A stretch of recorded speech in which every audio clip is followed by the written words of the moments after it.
2, 3. Janganlah hendaknya kamu khawatir tentang apapun juga, tetapi katakanlah dalam segala hal keinginanmu kepada Allah dalam doa dan permohonan dengan bersyukur. Damai sejahtera yang melampaui segala akal akan memelihara hati dan pikiranmu dalam Kristus Yesus. Doa itu membawa damai sejahtera.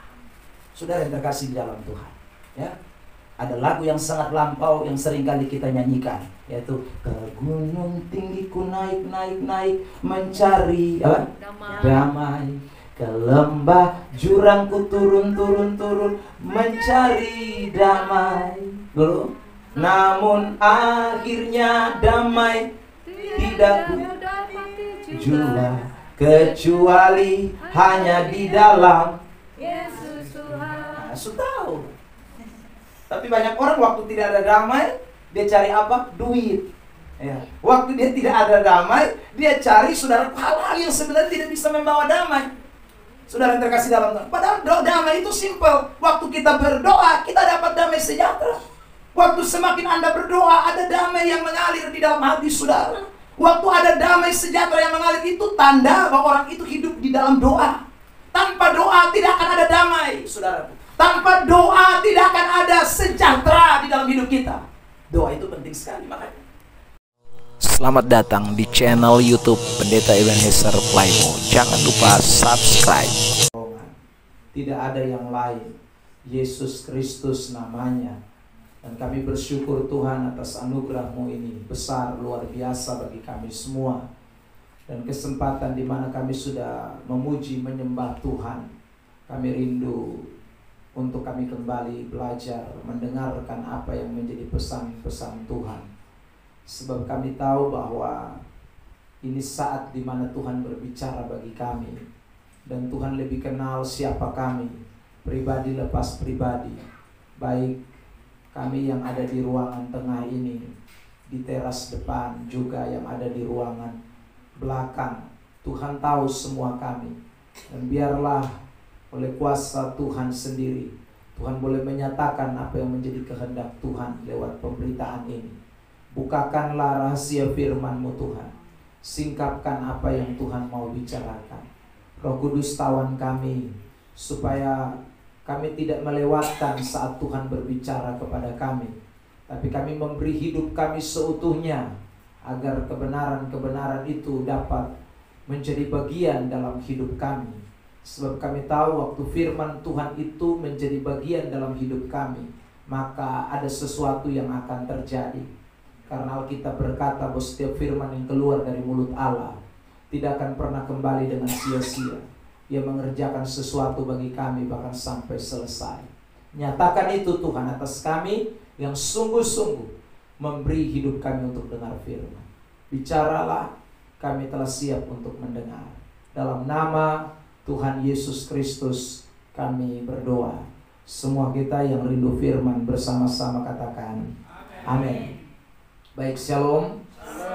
Puji Tuhan Bapak Ibu Saudara yang terkasih dalam Tuhan Yesus Kristus. Bersyukur pada kesempatan sore hari ini bisa kembali jumpa dengan semua saudara di tempat ini. Saya mengajak kita untuk memperhatikan Injil Matius pasal yang ke-26.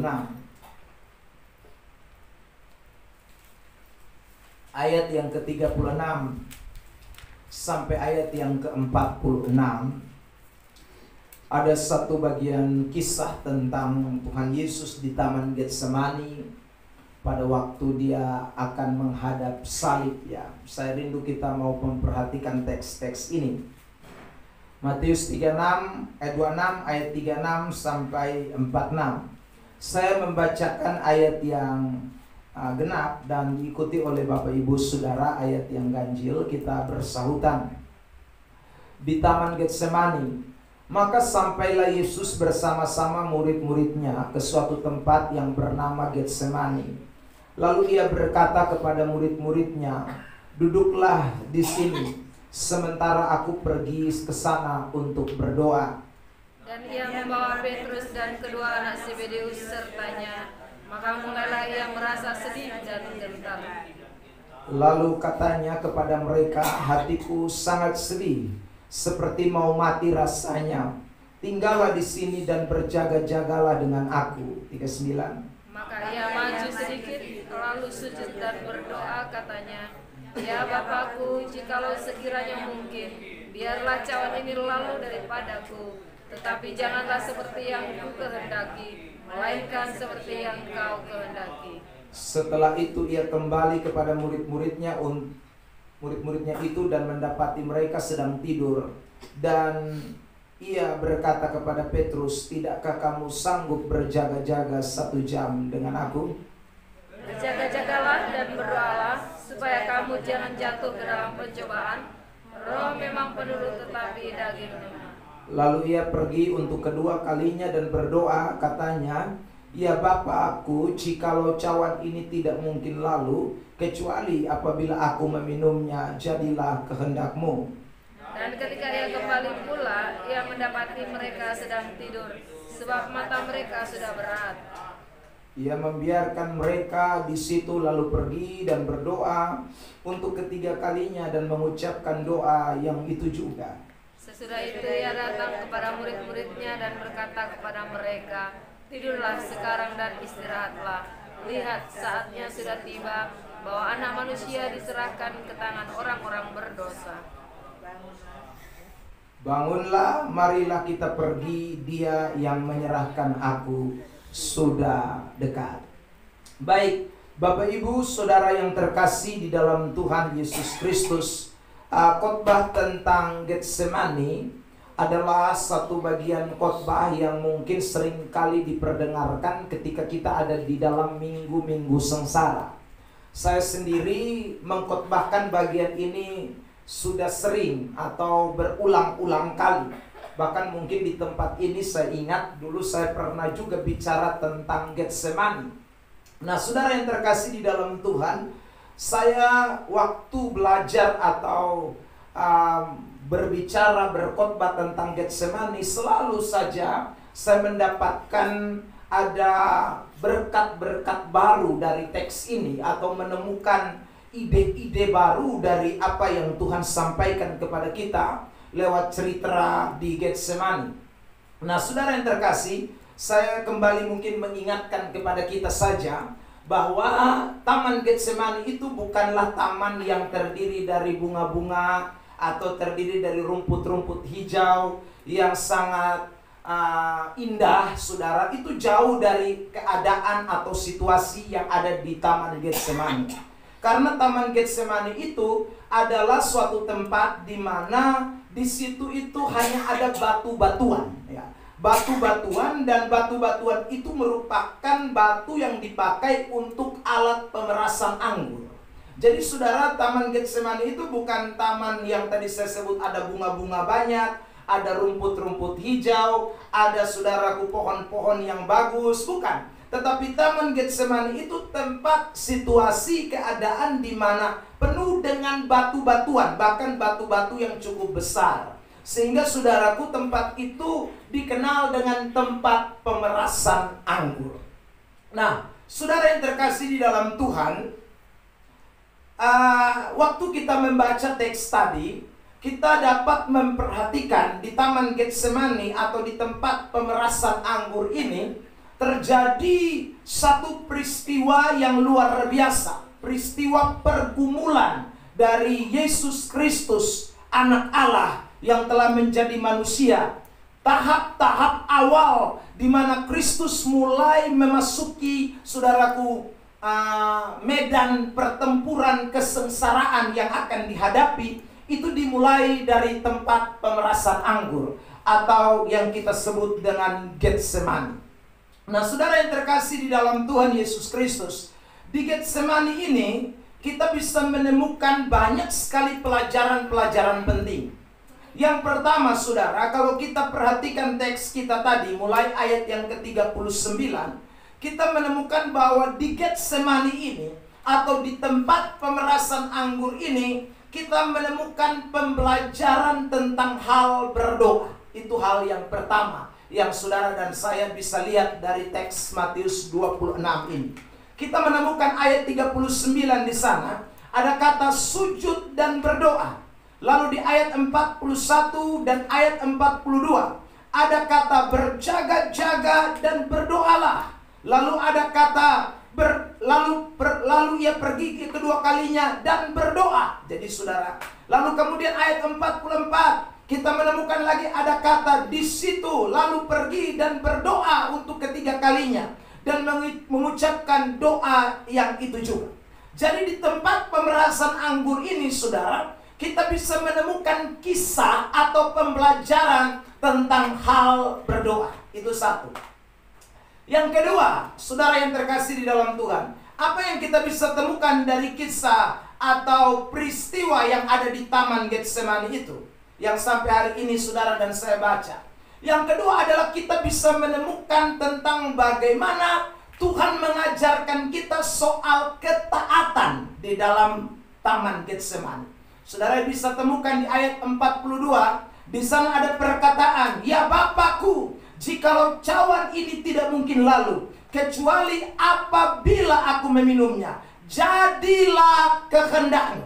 Kata jadilah kehendakmu itu sebenarnya menunjuk kepada saudara ketaatan kita kepada Allah. Jadi di Taman Getsemani kita bisa belajar doa, kita bisa belajar soal ketaatan. Lalu yang ketiga, saudara, di Taman Getsemani juga kita bisa menemukan pelajaran tentang bagaimana kita diajak menjadi orang-orang Kristen yang hidup di dalam kewaspadaan. Perhatikan teks misalnya ayat 41 tadi. Berjaga-jagalah. Nah, tidak sanggupkah kamu berjaga-jaga? Ada kalimat itu lagi, saudara, nanti di ayat berikutnya.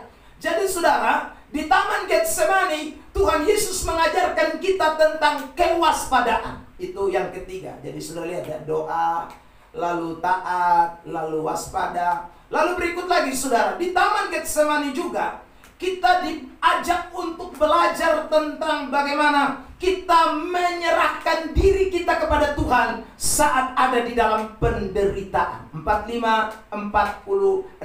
Sesudah itu ia datang kepada murid-muridnya dan berkata kepada mereka, "Tidurlah sekarang dan istirahatlah. Lihat, saatnya sudah tiba bahwa anak manusia diserahkan ke tangan orang-orang berdosa. Bangunlah, marilah kita pergi. Dia yang menyerahkan aku sudah dekat." Di dalam teks itu kita menemukan bagaimana Kristus mengajarkan kepada kita bahwa meskipun ada penderitaan, dia tidak menyerah kepada situasi, tapi dia menyerahkan dirinya kepada Tuhan. Jadi saudara yang terkasih dalam Tuhan, itu adalah pelajaran-pelajaran yang kita bisa temukan di Taman Getsemani. Saudara, kalau saya bahas 4-4, maka pasti ini tidak akan habis. Maka saya hanya ambil keputusan hari ini bahas satu saja, ya. Saudara, apa yang kita mau belajar dari Taman Getsemani? Saya mau mengajarkan kepada kita dari teks ini tentang hal berdoa.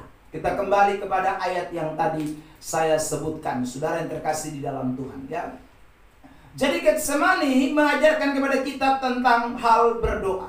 Saudara yang terkasih di dalam Tuhan Yesus Kristus. Nah, betapa pentingnya saudara dan saya memahami tentang doa itu sendiri. Nah, yang pertama saudara, doa itu adalah perintah Tuhan. Sama-sama kita sebut. 1, 2, 3, doa adalah perintah Tuhan. Doa adalah perintah Tuhan. Ya. Saudara tahukah bahwa dosa itu adalah ketidaktaatan terhadap perintah Allah. Itu namanya dosa. Jadi setiap orang yang tidak taat kepada perintah Allah itu adalah dosa. Berarti orang yang tidak berdoa itu juga adalah orang yang berdosa. Saudara yang terkasih dalam Tuhan. Jadi satu hari kalau saudara tidak berdoa, maka saudara sudah bikin dosa itu.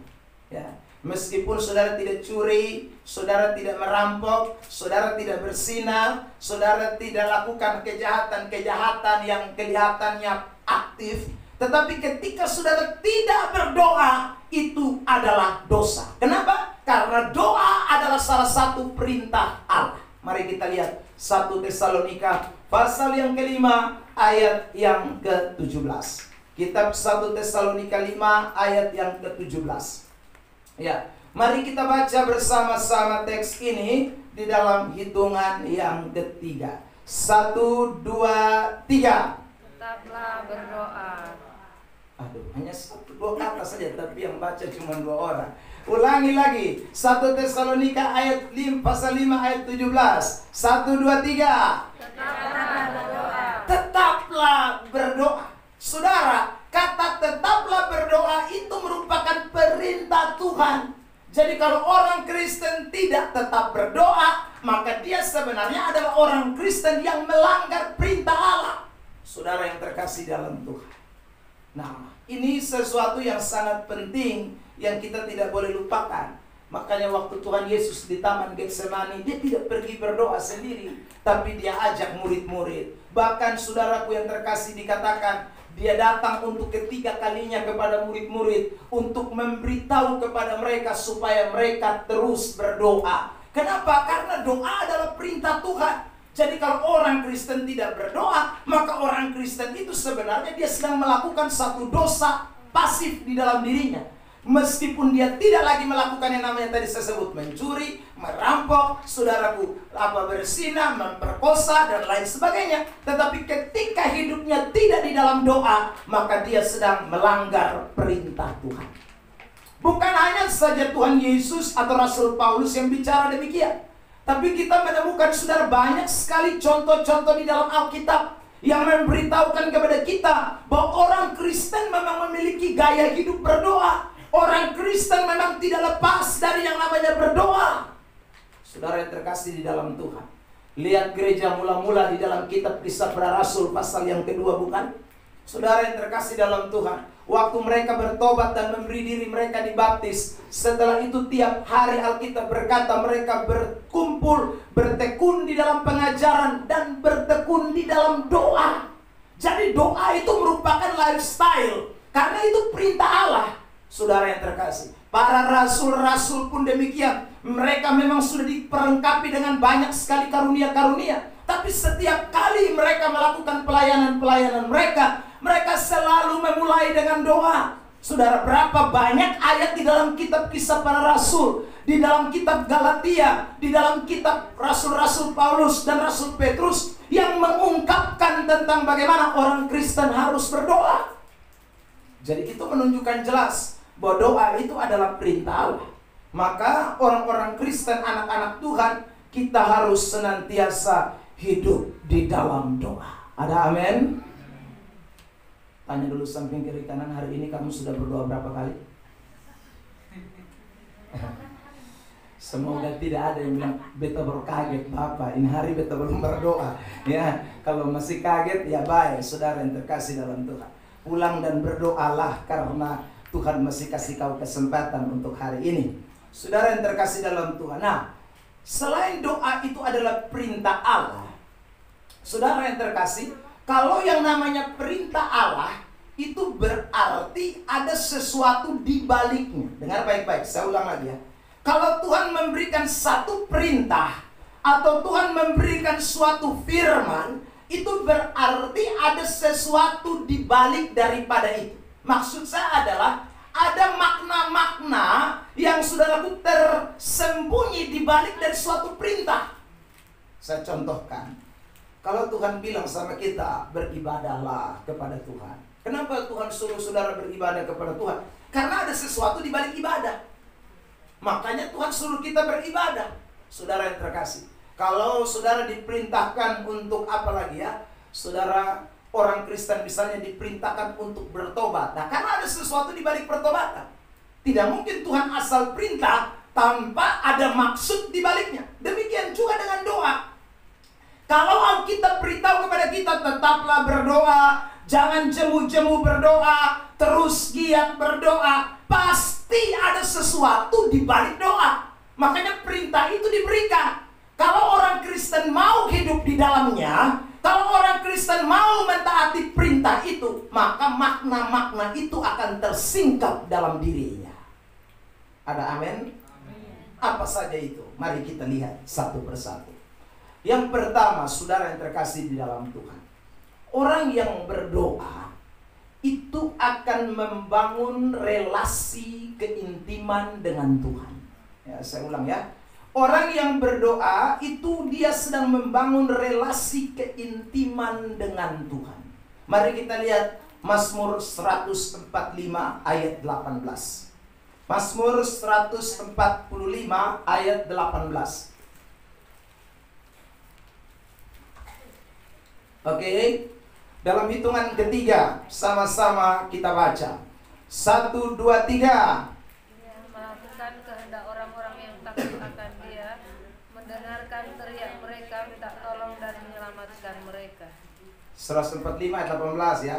Ya, dengar baik. Tuhan dekat pada setiap orang yang berseru kepadanya.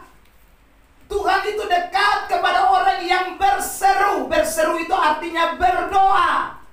Saudara yang terkasih dalam Tuhan, setiap orang yang berseru lagi, berdoa kepadanya dalam kesetiaan.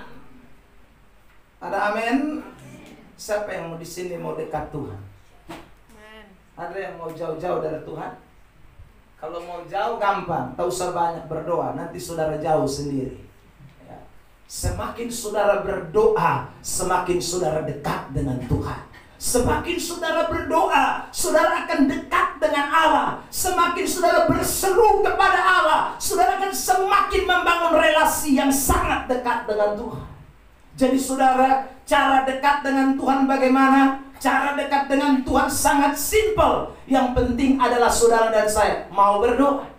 Saudara yang terkasih dalam Tuhan, Anda tidak pernah pergi ke Yerusalem. Anda tidak pernah pergi lihat Taman Getsemani. Anda tidak pernah pergi lihat, saudaraku, Taman kota Bethlehem. Anda tidak pernah pergi lihat Sungai Yordan. Tetapi waktu Anda berdoa, Anda sedang dekat dengan Sang Pencipta yang pernah hadir di Yerusalem, yang pernah hadir di Bethlehem, yang pernah hadir di Sungai Yordan. Anda dekat dengan Dia karena doa.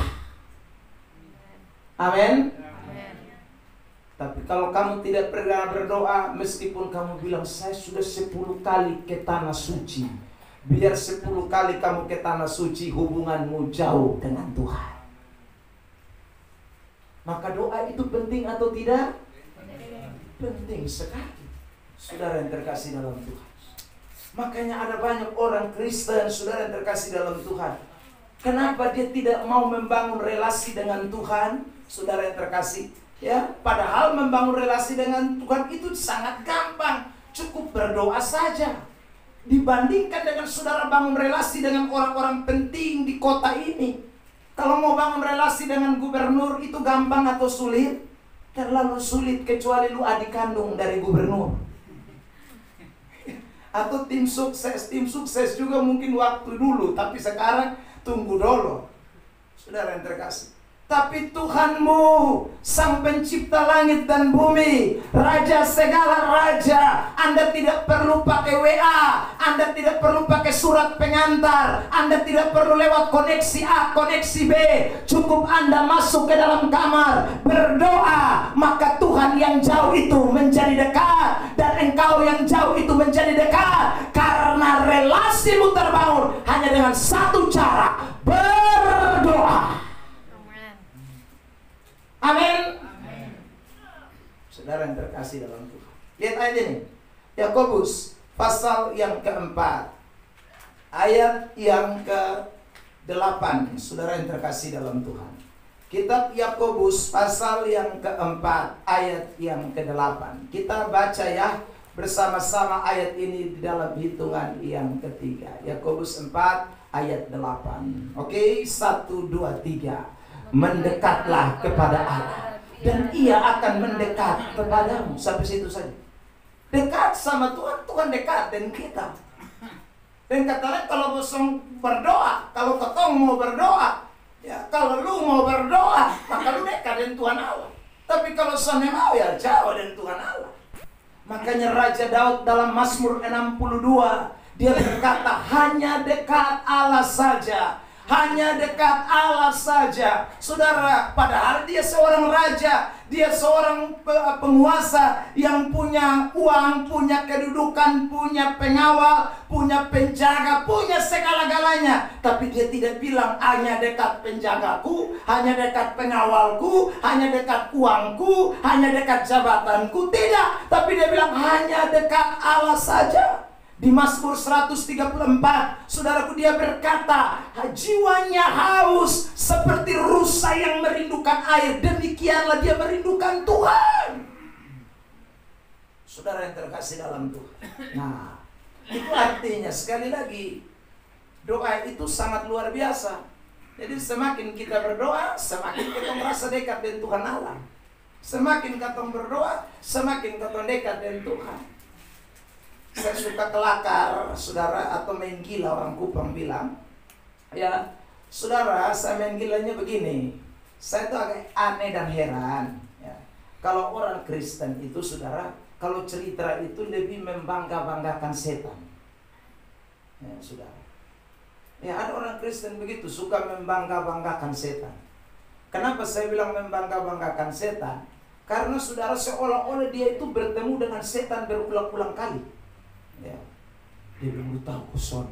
Tadi malam beta lewat itu gang yang ini depot, ini apa tuh? Kuah asam tuh.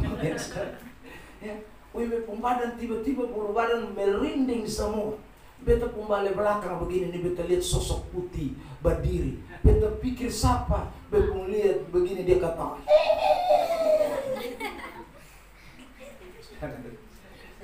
lalu terdengarlah, aku kunti. Maksudnya kuntilanak. Ya saudara. Ya, saudara yang terkasih di dalam Tuhan. Tapi saya jarang dengar orang bersaksi, waktu saya ada menyanyi dan menyembah Tuhan, saya rasakan Tuhan hadir. Saya seperti dekat sekali dengan Tuhan. Tuhan menyentuh saya dan saya menyentuh Tuhan. Itu jarang. Maka saya suka bilang begini dalam candaan main gila itu, kamu itu anak setan atau anak Tuhan? Ya? Kalau anak Tuhan seharusnya lebih rasa hadirat Tuhan dibanding hadirat setan. Tapi dikit-dikit kita ketemu, kau ketemu setan. Sebentar kau ketemu di sini, sebentar kau ketemu di situ, sebentar kau ketemu lagi di belakang sana. Semua tempat kau ketemu setan, tapi kau tidak pernah ketemu Tuhan. Maka perlu dipertanyakan, kau itu anak Tuhan atau anak setan? Seharusnya kalau kau anak Tuhan, lebih sering rasakan ketemu Tuhan dong.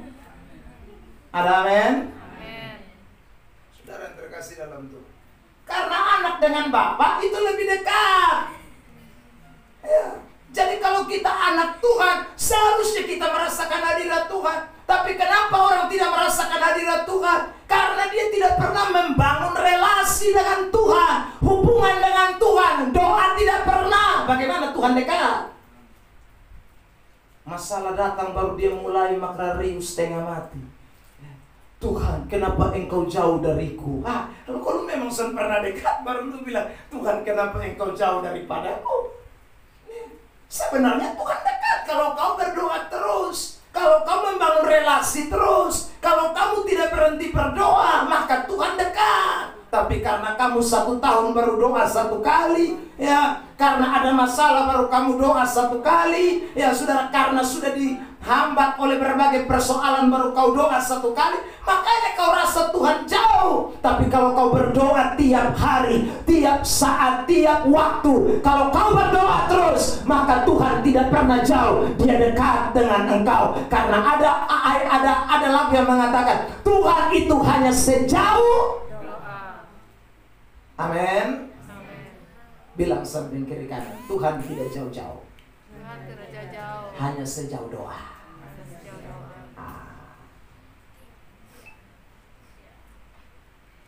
Amin. Kedua, kenapa saudaraku Tuhan perintahkan kita harus berdoa? Selain kita ketemu Tuhan, relasi dengan Tuhan terbangun, hubungan dengan Tuhan terbangun. Yang kedua, saudara yang terkasih di dalam Tuhan, doa itu membawa damai sejahtera buat kita. Amin. Mari kita lihat Filipi pasal 4 ayat 6 dan ayat 7. Mari kita lihat saudara yang terkasih ayat ini. Kitab Filipi pasal 4 ayat 6 sampai ayat yang ke-7. Ayo kita baca bersama-sama di dalam hitungan ketiga. 1, 2, 3.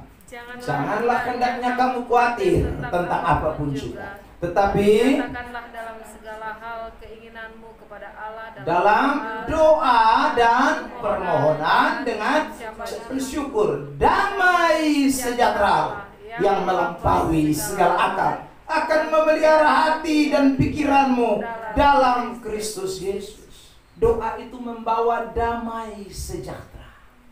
Saudara yang terkasih di dalam Tuhan, ya. Ada lagu yang sangat lampau yang sering kali kita nyanyikan, yaitu ke gunung tinggi ku naik, naik, naik mencari apa? Damai. Ke lembah jurang ku turun, turun, turun mencari damai. Lalu, namun akhirnya damai tidak ku jua, kecuali hanya di dalam Yesus Tuhan. Yesus tahu.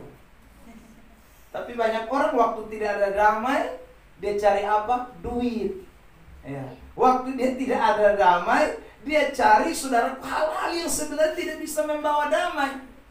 Saudara yang terkasih dalam Tuhan, padahal damai itu simpel. Waktu kita berdoa, kita dapat damai sejahtera. Waktu semakin Anda berdoa, ada damai yang mengalir di dalam hati saudara. Waktu ada damai sejahtera yang mengalir, itu tanda bahwa orang itu hidup di dalam doa. Tanpa doa tidak akan ada damai, saudara. Tanpa doa tidak akan ada sejahtera di dalam hidup kita. Doa itu penting sekali, makanya Anda sudah punya uang, sudah punya jabatan, sudah punya segalanya, tapi kalau tidak berdoa, damai tetap tidak ada.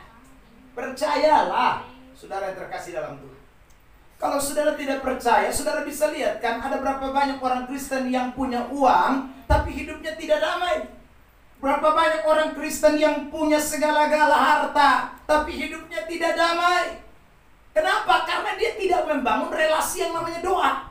Kalau tidak berdoa, damai tidak bisa datang dari apapun juga di dunia ini. Saudara terkasih dalam Tuhan, ini tidak berarti saya berkata bahwa Anda dan saya tidak perlu butuh uang. Ini bukan berarti bahwa kita tidak butuh apapun di dunia ini. Bukan, kita butuh, tapi itu bukan sumber damai. Sumber damai sejahtera itu ada pada Kristus. Sumber damai sejahtera itu ada pada Yesus. Makanya doa itu akan membawa kita melihat damai sejahtera. Saya sebelum datang ke sini tadi, saya antar orang. Ini adalah yang ketiga kalinya saya ke rumah sakit klinik jiwa. Saudara yang terkasih dalam Tuhan, klinik jiwa. Saudara tahu, klinik jiwa itu berarti orang yang ada di sana otak tidak beres. Dalam arti damai tidak ada. Otak kacau balau. Kami duduk-duduk cerita dengan istrinya. Istrinya bilang begini, Bapak habis mana?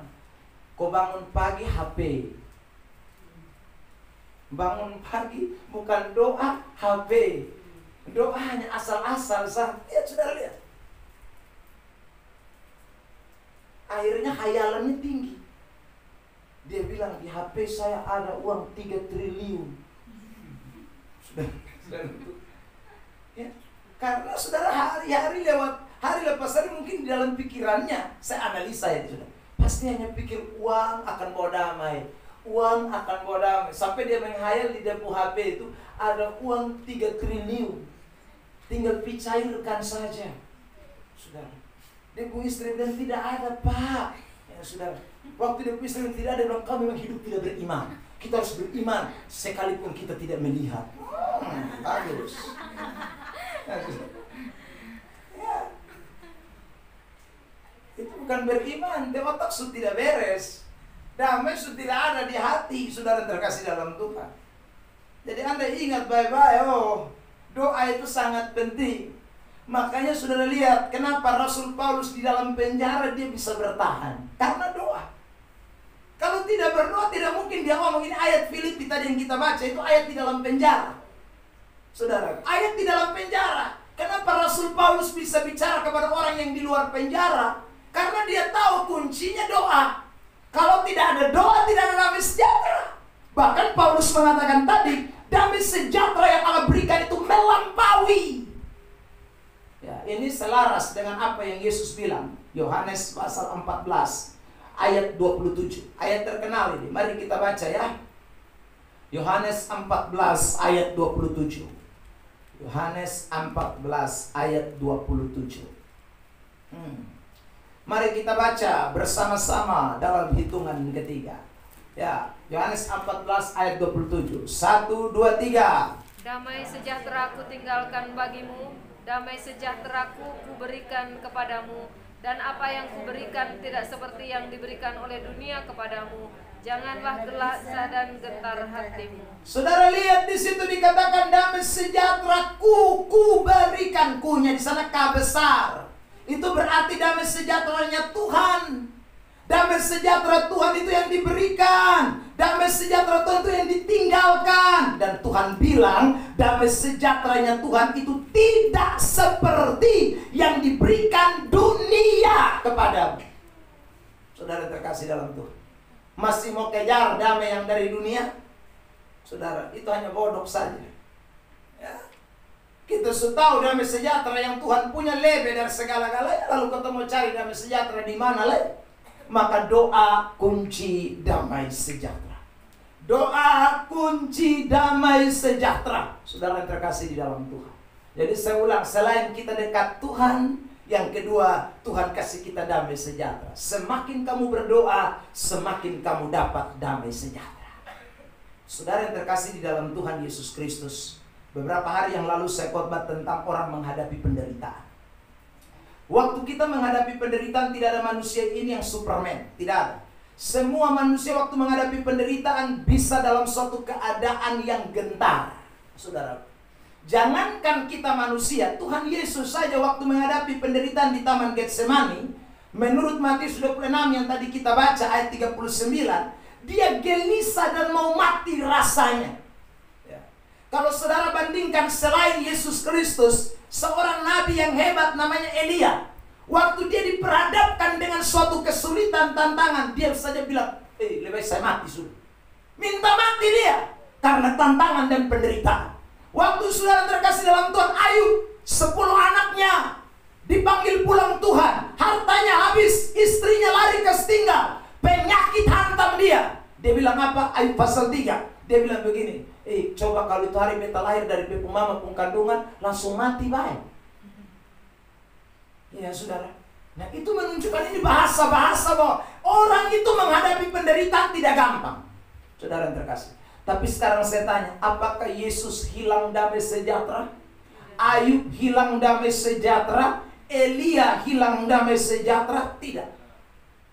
Saudara yang terkasih dalam Tuhan, kenapa saya berani katakan tidak? Karena saudara, ending dari hidup mereka kita lihat.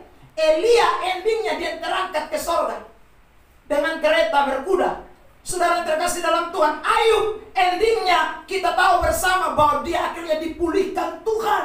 Dan kemudian dia dianggap sebagai seorang yang memberikan contoh teladan dalam penderitaan. Itu terbukti dalam Yakobus pasal yang kelima. Kita diminta untuk contohi Ayub. Saudara terkasih, Yesus, apakah kehilangan damai sejahtera? Tidak. Meskipun dia gelisah dan dia gentar. Dalam menghadapi penderitaan ini kadang kita juga demikian. Tapi ketika kita berdoa, damai sejahtera itu menguasai hidup kita sekalian. Ada amin? Amin. Ya. Ayub waktu bilang dia lebih baik jangan dilahirkan oleh ibunya. Habis itu tidak langsung dia bilang, sekarang tiba saatnya aku gantung diri dan selesailah. Tidak. Saudara, itu kalau tidak ada damai sejahtera. Ya. Kalau tidak ada damai sejahtera, Elia kan waktu minta mati itu saudaraku, dia pasti tak tahu cara apa, mungkin dia kan pasti di bawah pohon korma, di bawah pohon ara kan, pasti dia mungkin naik dari atas baru dia lompat turun. Karena waktu itu minta mati. Tapi damai sejahtera membuat orang mampu melewati situasi dan keadaan. Amin. Dapat dari mana? Doa. Jadi doa itu melahirkan damai sejahtera. Jadi segelisah-gelisah apapun saudara, ingat ada damai sejahtera dari Allah yang melampaui akal dan pikiran. Beri tepuk tangan yang terbaik buat Tuhan Yesus Kristus. Karena itu kalau orang datang ke saya lalu kemudian dia curhat, menangis, saya biarkan sampai dia menangis air matanya kering dulu. Ya terus saudara, biarkanlah. Terus lanjut. menangis toh. Ya toh saudara. Habis itu saya bilang, ya memang dalam menghadapi penderitaan itu demikian, tapi kita berdoa, kita yakin bahwa di dalam doa Tuhan pasti kasih kita jalan keluar, Tuhan kasih kita damai sejahtera, karena kuncinya doa. Saudara yang terkasih dalam Tuhan, ya, tidak ada yang lain. Ketiga, apa yang membuat doa itu diperintahkan penting buat kita? Doa kasih kita hubungan yang dekat dengan Tuhan, doa buat kita damai. Yang ketiga, doa memberikan kekuatan. Amin. Kekuatan itu penting, saudara. Mari kita lihat Yakobus pasal yang kelima ayat 16. Ini ayat terkenal sekali. Kita suka kutip ini ayat. Yakobus pasal 5 ayat 16. Ya, kita baca bersama-sama di dalam hitungan ketiga. Yakobus 5 ayat 16. 1, 2, 3. Karena itu hendaklah kamu saling mengaku dosamu dan saling mendoakan supaya kamu sembuh. Doa orang yang benar bila dengan yakin didoakan sangat besar kuasanya. Kalimat itu lebih tepat, saudaraku, sangat besar kekuatannya. Jadi doa itu mendatangkan kekuatan yang besar dalam diri saudara. Doa itu melahirkan kekuatan yang besar di dalam diri kita. Mari saya berikan contoh satu kasus di dalam kitab 2 Korintus pasal 12 ayat yang ke-8 mulai hingga ayat yang ke-10. Ini kita tahu bersama bagaimana Rasul Paulus berdoa untuk utusan iblis itu pergi dari dia, tetapi tidak pergi, saudara, namun Tuhan kasih dia kekuatan yang besar. Lihat 2 Korintus 12 ayat 8 sampai ayat 10. Tentang hal itu aku sudah 3 kali berseru kepada Tuhan supaya utusan iblis itu mundur daripadaku. Tetapi jawab Tuhan kepadaku, cukuplah kasih karuniaku bagimu, sebab justru dalam kelemahanlah kuasaku menjadi sempurna. Sebab itu terlebih suka aku bermegah atas kelemahanku, supaya kuasa Kristus turun menaungi aku. Ayat 10, perhatikan. Karena itu aku senang dan rela di dalam kelemahan, di dalam siksaan, di dalam kesukaran, di dalam penganiayaan, dan dalam kesesakan. Oleh karena Kristus. Sebab jika aku lemah, maka aku jemaat kuat. Jadi saudara lihat, doa itu mendatangkan kekuatan. Saudara, jadi jangan pernah berhenti berdoa. Karena waktu kita berhenti berdoa, kekuatan kita hilang. Waktu kita tidak lagi berdoa, kekuatan kita habis. Waktu kita tidak lagi berdoa, maka kekuatan kita mulai menurun.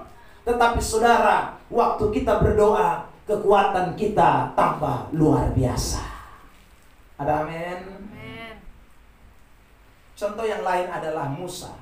Saudara yang terkasih di dalam Tuhan. Abraham. Abraham itu dikatakan usianya sudah lanjut, ya, sangat tidak mungkin lagi, ya. Tetapi saudara, dia memiliki kekuatan iman, ya. Kekuatan iman itu tentu lahir dari kekuatan doa. Saudara, kalau kita belajar dari kitab Kejadian, kita temukan Abraham itu orang yang suka berdoa.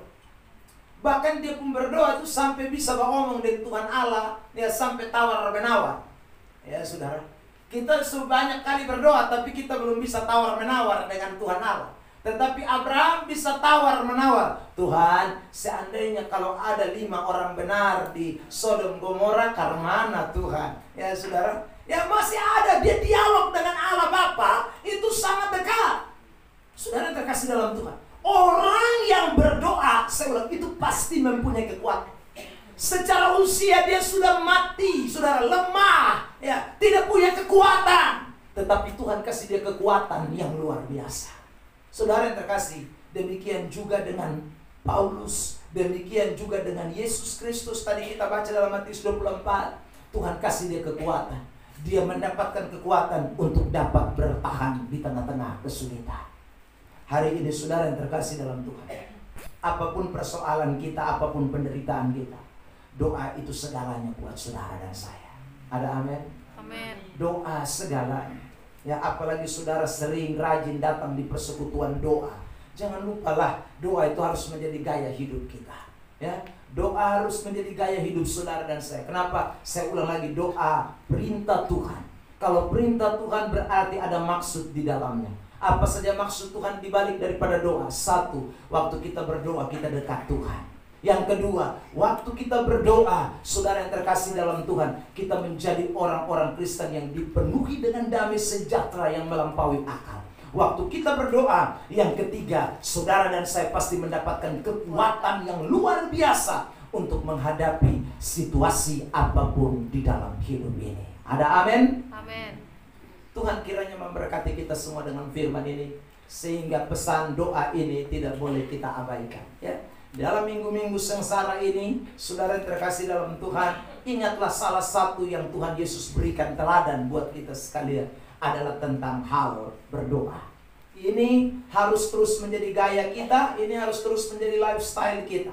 Ya, doa tidak boleh berhenti. Sebab kalau doa berhenti, itu sama saja dengan kita sudah putus napas. Karena kekuatan habis, damai sejahtera habis, Tuhan sudah jauh dari kita. Mau apa lagi? Ya selesailah hidup kita.